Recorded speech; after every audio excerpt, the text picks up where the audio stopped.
I, 28, female, recently gave birth to my son about 2 months back. I've been living with a friend in her apartment. It's pretty cramped up here, but it's a better living arrangement than my parents' house. I'm a single mom. My ex-boyfriend is the father of my child. But when I told him that I wanted to keep the baby, I gave him the choice to walk away, and he chose to walk away.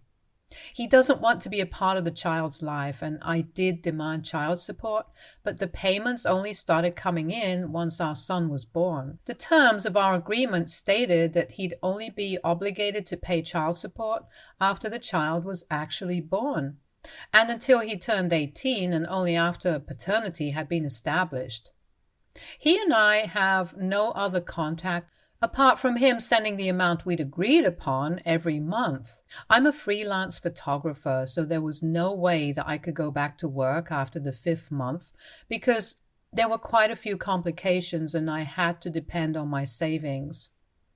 I moved out of my rented apartment and asked my parents if I could live with them until my son was born. My parents and I don't really have a great relationship because they don't like my choice of career. But they agreed to let me live with them since I was pregnant.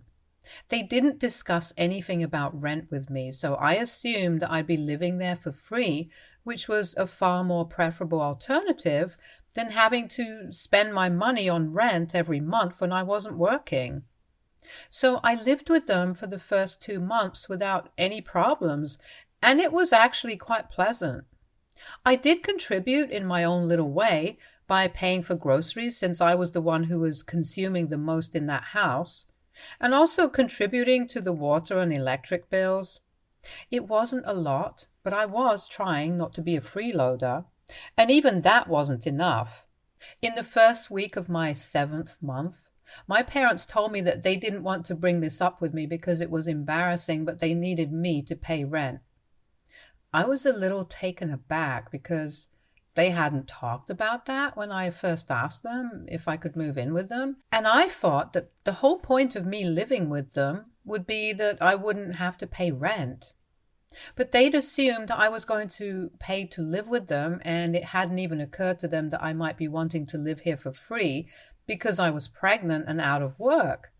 They'd thought that I was eventually going to pay and didn't want to talk to me about it because it seemed tacky to talk about money. I told them that the only reason I'd moved back in with them was because I couldn't actually afford to pay rent right now without burning through my savings, and I needed to save money because my pregnancy wasn't going to be an easy one. So in case of any future medical emergencies, I needed to know that I could depend on my savings even though I did have medical insurance. It never hurt to be double safe, which is why I was being a little too financially conscious. But I could understand that they obviously didn't want to have a freeloader in the house. So I told them that once my son was born and I went back to work, I'd pay them the entire amount in one go, whatever I owed them. They just needed to let me live with them for free until I went back to work and could afford to pay them the rent money. This was a negotiation that I couldn't have with other landlords, but since these were my own parents, I expected them to be a little lenient. And I definitely did intend to pay them as soon as I could afford to. I'm not a thief. But my parents were skeptical. And after some deliberation, they told me that they couldn't just let me live there for free. And if I wanted to live with them, then I certainly needed to pay rent, or I'd have to leave. It felt terrible that my own parents were kicking me out over something like this, and I tried to reason with them. I even told them that I was willing to sign any legal document that they made me, agreeing to the fact that I'd pay them as soon as I went back to work, or even as soon as the child support payments started coming in. But they weren't ready to budge, and told me that I could either pay them right then or I could leave. I tried to plead with them, but nothing worked, and eventually I had to pack my bags and move in with this friend of mine. She was kind enough to let me live with her, even though she herself isn't that rich. I promised her that I wouldn't be in her hair for long, but she told me that it didn't matter and made sure that I was comfortable. She took really great care of me, even more than my parents did while I was living with them. I'm very grateful for my friend because had it not been for her, I probably would have been in big trouble. Now that the child support payment checks are being cashed, I can afford to split the rent and contribute. And once I'm fit enough to go back to work, then I'll be looking for a place of my own too. I was very upset about what my parents did because it wasn't as if either of them were poor and couldn't afford to let me live with them for a while without paying rent. My dad's a banker and my mom works in a marketing agency, so they definitely didn't lack anything financially. They were just being selfish and kind of miserly, which is why I didn't speak to them after they kicked me out. They did try to talk to me normally even after I'd left, but I didn't respond to their calls, and neither did I reply to the texts. I just didn't have anything to say to them, and I really didn't know what they had to say to me after what had happened. So we didn't have any contact. Now that my son has finally come into the world, I've been posting about him a lot online. Not his face or anything, though. And everybody knows that I'm a mother now. A lot of my relatives have contacted me to congratulate me, and one of my cousins has even come to visit. My cousin visited me last week and posted a photo of that on social media, which my parents saw, and then reached out to me to ask if I was finally having visitors over. I didn't reply to that text either, so they called me, and when I didn't answer, they called me repetitively until I finally did. When I picked up the call, they demanded an explanation for why I wasn't talking to them. So I told them that the way they kicked me out of their house just because I couldn't afford to pay rent for a couple of months was heartless of them, and I didn't want to speak to them. They got all defensive and said that it wasn't fair of me to expect them to just let me live with them without contributing to the cost of living there, which I did. It was little, but I did. And as an adult, I should understand and respect that. And then they said that I should just move on from it because it's all in the past now, and they want to meet their grandson. I was already pretty upset about them treating this so casually, so when they said that they wanted to meet their grandson, I told them that I was an adult and I was free to make my own decisions. And I had decided that they weren't going to see the grandson anytime soon, so now they needed to understand and respect that. Because I was hurt and I didn't want to see them. Then I disconnected the call and tried to ignore them, but they kept texting and insisting that I was overreacting because they thought what they'd done wasn't even that big of a deal. And they kept saying that it was all in the past, so I needed to move on, which got on my nerves.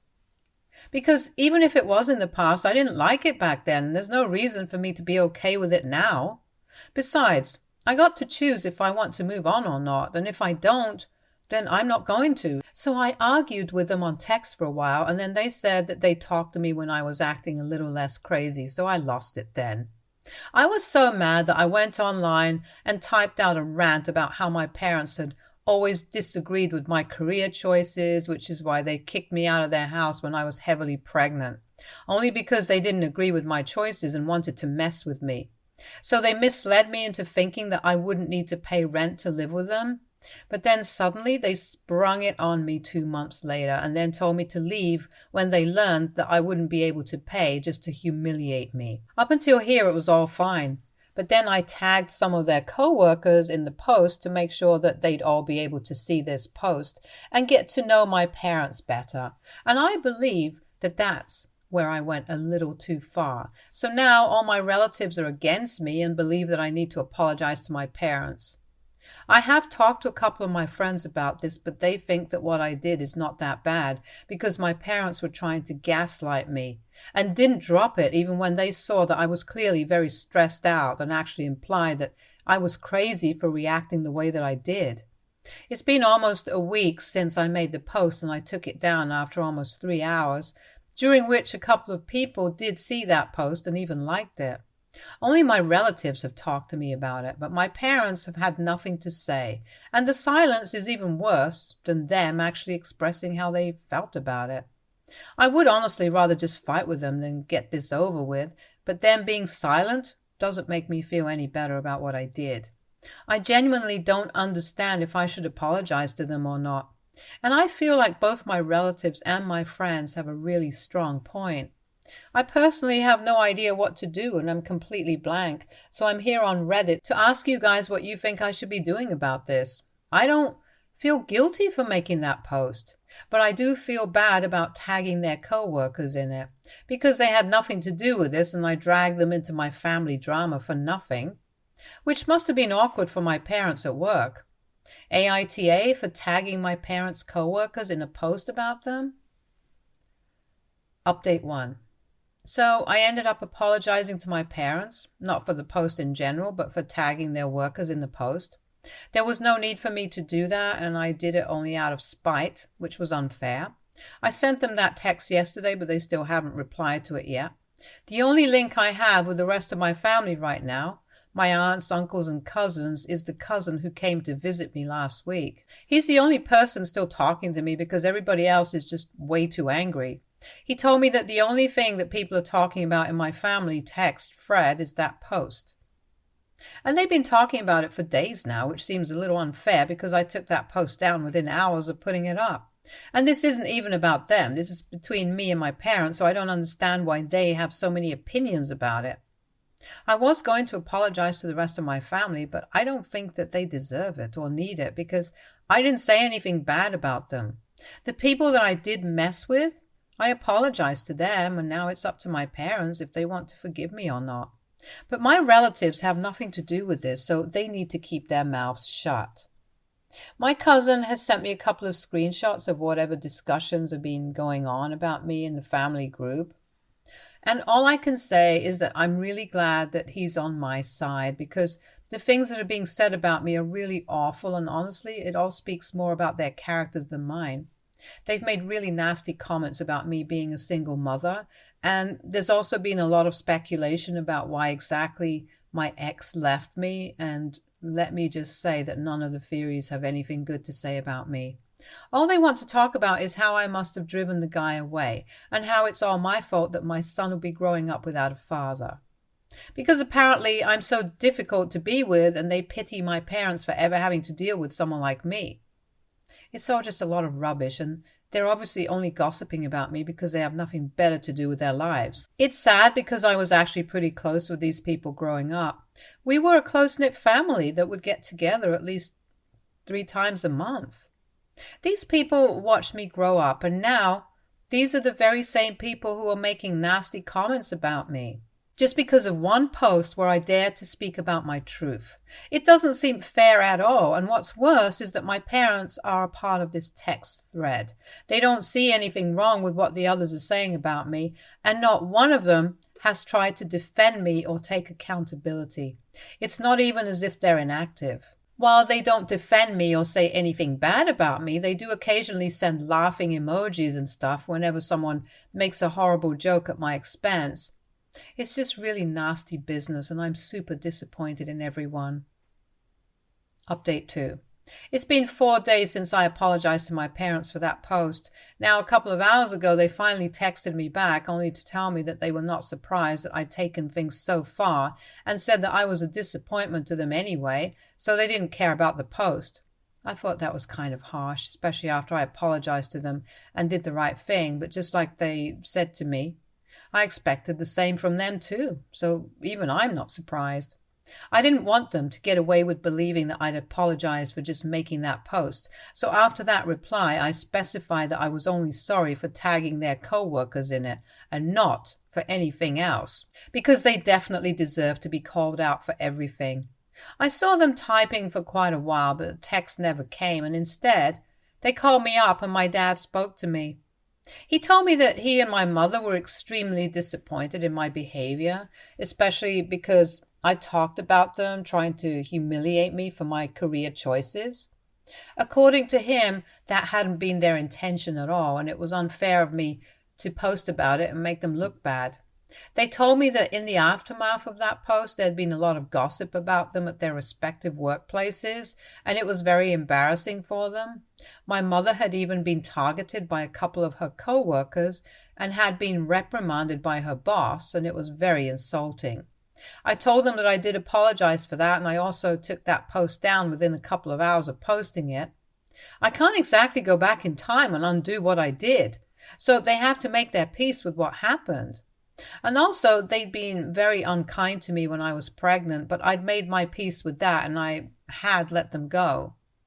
It was they who tried to reach out to me afterward because they wanted to see their grandson, even though they were the ones who caused me so much stress and suffering while I was pregnant by forcing me to move out. And then they tried to pass me off as crazy for being mad at them. They'd never apologized for any of it, even though, according to me, what they did to me was worse than what I did to them. So they should really count themselves lucky that they even received an apology. That didn't go down well with my dad, and he said that he could have filed a defamation lawsuit against me if he wanted to, but he forgave me because I was his only daughter, and I should be grateful for it. So I told him that I was indeed grateful, and I just expected him to be the same way because even though I had apologized to him and my mother, despite them treating me like a second-class citizen after I became an adult, in the past, when I first told them that I didn't want to go to college and instead I wanted to learn photography, we had a lot of fights over it, and they used to say a lot of horrible things to me, including things like wishing I was never even born and that they hoped I got lost and never came back. And I hadn't mentioned those things in my post. If I had, then they probably wouldn't have anybody on their side right now, so I think even they should be grateful to me for not exposing them entirely. After that, the conversation just became too difficult to continue because my dad was screaming at me. And if he wasn't even willing to talk, then I didn't see any reason for me to continue bickering with him. So I hung up and blocked him. I don't know if they're going to try to get back in touch with me or not, but if they do, then I'm not going to hold back. Update 3. It's been a week since my last update and that phone call with my father, and they still haven't tried to reach out to me yet. So I'm assuming that they've given up on me entirely, and it's a huge relief because I'm already pretty stressed out. I do not need more of it. I did ask my cousin if they'd been talking about me in the group, and he told me that they have indeed been a lot more active after that phone call. My relatives had moved on from that post and the topic of me and my ex-boyfriend and stuff, but now it's my parents who keep bringing it back up, only so they can talk badly about me. I guess I'm their favorite topic of discussion now, and even while they're not talking to me, they definitely are talking about me, so I'm constantly on their mind. It's just a pity that it's not for any good reason. I find it so incredible that even when they were the ones who kicked out a pregnant woman, their own daughter, they still found a way to portray themselves as the victims. They were the ones who kept pushing me and gaslighting me, and when I finally snapped and made some stupid little post, it suddenly became a huge deal, and they are now the victims forever. It's all very frustrating and ridiculous, but I know that there's nothing I can do about it. So I just have to suck it up and let them go on trash talking me. Because at the end of the day, they're doing it behind my back. Since they don't have the guts to say any of it to my face, my cousin is on my side and I have great friends. I'm also hoping to go back to work in a couple of days to get my life back on track. So I'm not going to worry about any of these irrelevant people and only focus on myself. Update 4. I finally started working again today, and due to some weird miracle, today was the day that my parents chose to come visit me at my friend's place. My friend was at work and I dropped my son off at another friend's place for a couple of hours since I was at work, so there was nobody at home. And I don't check my phone unless it's an emergency while I'm working, so I didn't even realize that my parents were waiting outside her apartment. They kept texting me, my mom, since my dad's blocked, for almost an hour before they finally decided to leave, and I only discovered it after I was done with my work and it was time for me to go back home. All the texts were about how this was super insulting for them because they were visiting to see their grandson for the first time, and I didn't even have the courtesy to be at home to receive them.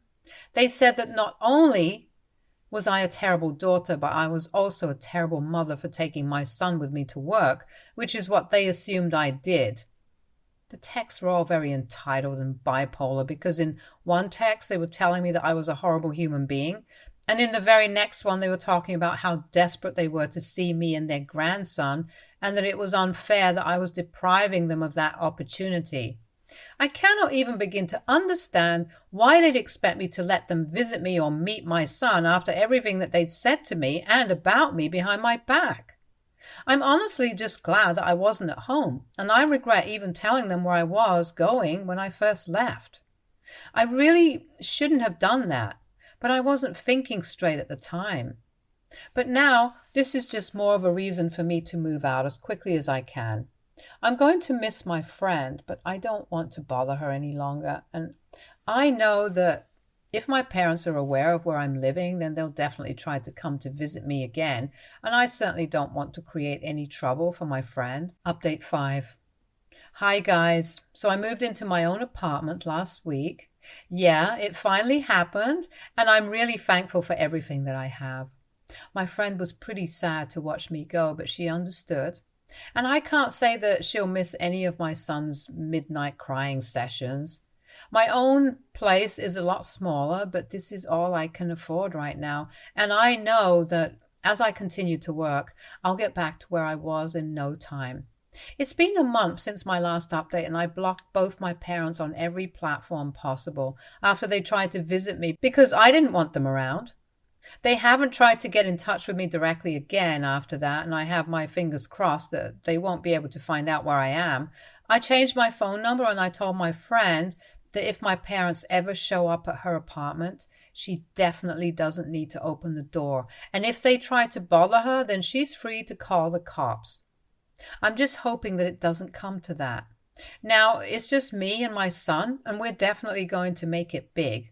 I'm just so sure of it. Stay tuned for more stories from our girl relationships.